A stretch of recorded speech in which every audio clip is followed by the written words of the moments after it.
Everybody, welcome to the Pacific Northwest and the Ridge Motorsports Park, but we're not doing much ridging at the moment. It's raining cats and dogs, unfortunately, and we're not riding. We're not riding the 2024 Kawasaki ZX-6R, but yesterday we did. We got about 3 hours on the bike, so we actually did manage to get a good impression about what this thing is like to ride. Thankfully, the rain gods stayed away. ZX-636R, depending on where you live in the world. But yeah, this has been a staple motorcycle now out of Kawasaki's lineup for the best part of 20 years. I remember when the first 636 came out, I think it was 2003. Very, very long time ago. And Kawasaki was really the first to kind of break that Supersport mold, at least from the four-cylinder guys. You know, when you're talking Ducati and those guys just did whatever they wanted anyway. But for Kawasaki, yeah, it was the first time when the 636 came out. It was the first time that we saw a non-600 four-cylinder that was in the Supersport class at the time. They kind of wrote themselves out of the rule book for a fair while, but they also got let back in. And yeah, it's been a fantastic bike for Kawasaki. You know, it's always been an evolution. It hasn't really been a huge revolution, if you like. Just continual improvements over the years, and that's basically the name of the game with the 2024 version. Compared to the 23 version, it's not a hell of a lot different. There are subtle things here and there. So you've got different camshafts for a little bit more lower RPM performance, just to help you get off the corner a little bit better. Revised intake as well, and a new exhaust. And like the easiest way to spot the exhaust is this new one's got a black muffler, whereas the 23 and before had a silver muffler. So yeah, easy pickings right there. But the main thing with the 636 is the advent of the rider modes. So you've got four modes now. Previously you only ever had what is now the rider mode, which would allow you to change your traction control, traction and power. So you have full and low. Traction, you have 1, 2, 3 and off, 1 being the least, 3 being the most. Now you have sport, road and rain and rider. Now, it's kind of funny because you can get into, say if you go to level 2 traction control and full power, it's exactly the same as the road mode. If you go to level 3 traction control and low power, it's the same as rain mode. So look, you know, it's up to you whether it's actually worth having these modes or not, because you could always just do it with the old bike. You don't actually need it. New also for 24 is new 4.3-inch TFT dash. Now this is a very similar layout to your ZX-10, to the Kawasaki Versys as well. It looks very similar to that. It can also run the Kawasaki Rideology app. Again, that's been out for quite a while now. It's nothing terribly new. You know, you can log your ride. You can also Bluetooth your phone to your bike, and you can then change your bits and pieces on the fly. You can change what modes you want and all that sort of stuff. So it's pretty straightforward. But the rest of the bike, honestly, is pretty much as it was. The engine is a really flexible motor, extra 36 cc's. I mean, I've been racing 600s for a very, very long time, and they're a pain in the ass to race against these Kawasaki's because they get off the corner so much better than my Suzuki ever did. You know, that's the advantage of there's no replacement for displacement, as they say. But yeah, when we were riding yesterday, it was a while since I'd ridden a 636, and it is lovely to have that bottom end torque. Now, one of the issues that I faced with the bike is this bike does not have a ride-by-wire throttle like some of the other bikes do. Hasn't been developed for this bike. You know, like your Panigale V2s and all that kind of higher end stuff, you know, they've got all that sort of stuff. So the throttle is a little bit on-off. It's not the smoothest of throttle responses, especially for an inline-four cylinder. There is a fair bit of free play. I don't know if you can see it. You can tune that out, obviously, being a cable throttle. You can tune a fair bit of it out, but as it is a standard, it's not the smoothest throttle once you're going from low RPM to getting on the gas. Once you're in it, it's creamy smooth all the way through, and it doesn't have that traditional kind of four-cylinder 600 kick in the power. It's pretty smooth all the way up through the rev range.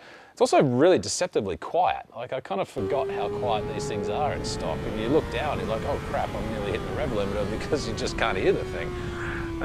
But maybe I'm just going deaf, I don't know. The suspension is as you were for 2023 and before. So Showa big piston separate function fork, so preload on the left, compression rebound on the right, and the Showa shock as well. look, good stuff for the street. I have ridden plenty of these things on the street over the years, and even though we were only at the track on this thing, I can tell you they're wonderful bikes on the street, and they are going to be as they were before. The suspension is exactly as it was. It is pretty soft, I've got to say. You know, at my 192 odd pounds before I put gear in, before I put gear on, sorry, the first thing I do is crank up the preload a fair bit to try and keep a bit more chassis composure around the ridge here, which is just a magnificent racing circuit.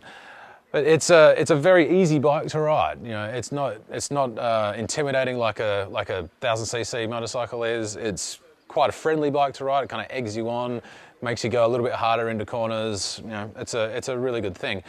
I think once you take these bikes and then put your race kits on them and really start to explore what they can do, that's when they really start to show their teeth. When they're in stock form like this, and this is pretty much true for most of the 600s out there, they are fairly restricted. It's not like a 1000cc bike where you can get on a bog stock GSX-R1000 or a S1000RR, whatever it is, and the thing's got 180 horsepower and wants to rip your head off.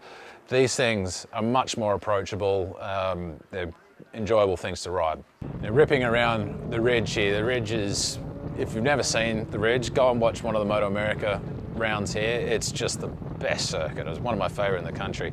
And it really highlights whether your bike turns well or not. And thankfully this thing does. Yesterday we were running on Pirelli Superbike slicks, which obviously this thing does not come out with as standard. It comes out with the Diablo Rosso 4s. Now Kawasaki has gone away from their arrangement with Bridgestone, and previously they had the S22 Bridgestone tyre, which is an excellent tyre. We actually did a test on that a couple of years ago, actually. I'll leave a link in maybe it's up there. Have a look around up there. I think the descriptions are just there. That's a very good tyre, but also the Pirellis are a very good tyre as well. You know, everyone knows that I've been riding on Pirellis for a very long time, so I'm quite used to them. But yeah, going back to the ridge and the ability to show off a bike's chassis, agility effectively, you can go from bolt upright to straight over on this thing super quick. Like, it's very, very nimble. It's got a lot of feedback. You know, that front end's very stable. It's, as I say, it is quite soft, and as you go faster and faster, you're going to want to slowly bring the thing up in terms of preload to give yourself get a bit more support out of it. But it's a really nimble bike. It's really, really enjoyable. Yeah, it's a really fun thing to ride. Probably the most obvious thing that people are going to think about when they look at a 24 ZX-6R is the face, new bodywork. So different screen, and this actually is really cool. This part here in the screen, it's got a little cutout in the screen. Now, if you've watched any of my previous videos, you'll know how much I crap on about screens, because it's basically impossible to get a screen that doesn't send the wind straight into my head when I'm on the road, which buffets my head around and drives me completely nuts. Whereas if I hop on here, like it's quite a comfy thing, but as I'm just riding in normal riding position, it's going to hit me right there, which is fine for me, not there. I hate it when it hits me on the top of the head. Also, that's the other problem, is that it's pretty hard to tuck in if you're over 6 foot. So you might want to have a bigger screen when you start putting your race fairings on. But front of the bike is all new, LED headlights as well, so the front is now a lot more sort of neater, I think it is. It's not quite as angular as what it was, and the old, the 23s and before had these big old headlights here, and they weren't the prettiest looking things, I've got to say. They're almost like a bit more of an overgrown Ninja 400. So this is now a big difference. It looks a lot sharper, it looks a lot meaner.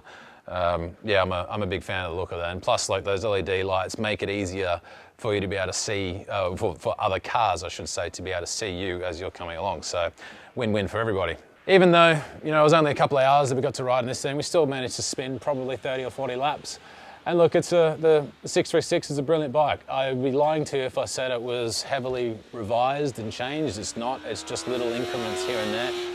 And look, Kawasaki is sticking true to the 636. One of the questions that I asked in the tech presentation was, why is this not a 750? And one of the guys had a good answer, in that if they compared it to their 250 and 450 motocrosses, like 250 and 450 motocrosses are identical. it's so hard to stand out in that crowd. Like, you've got however many manufacturers, they all make exactly the same thing. And I'm so terrible at riding motocross. You could paint them all black and I couldn't tell you which one I'm sitting on. I wouldn't even know. Whereas now the Supersport market is kind of like the most dynamic market out there. When you think about, you've got GSX-R750s, you've got a 636 Kawasaki, you've got a 765 Triumph, you've got your 950 or whatever it is, Panigale V2. So there are a lot of differences in the bike. You have MV Agusta F3 800, you know, so there's huge amounts of choice and that for your consumer. And at $11,299, not bad. You know, there's actually 12 variants of these bikes, funnily enough. There's 6, so Kawasaki actually make a California license or California emissions version bike. So you get 3 colors, 2, one in ABS, one in non-ABS, so, you know, 3 times 2, 6, so you get 6 bikes, plus you have the 6 variants for the California bikes as well. Now, Kawasaki actually said that the California bikes cost them about $200 more to manufacture, but doesn't matter. They are eating that cost, so you as the consumer don't have to wear it, which is quite nice because living in California is expensive enough as it is. So if I'm going to take $200, I'm going to go to the pub. Happy days. But look, overall, you know, it's a really good bike. It's a very dependable bike. You know, they're strong as houses, these things. They haven't changed much. They've changed just enough so that it sort of keeps the bike in the front of everybody's mind. But look, I'm a huge proponent of Supersport racing. I love going fast around corners. I almost prefer it more than riding a big bike. You know, it's a scratcher's bike. So, you know, good thing from Kawasaki. You know, let the good times roll as per usual. Good stuff.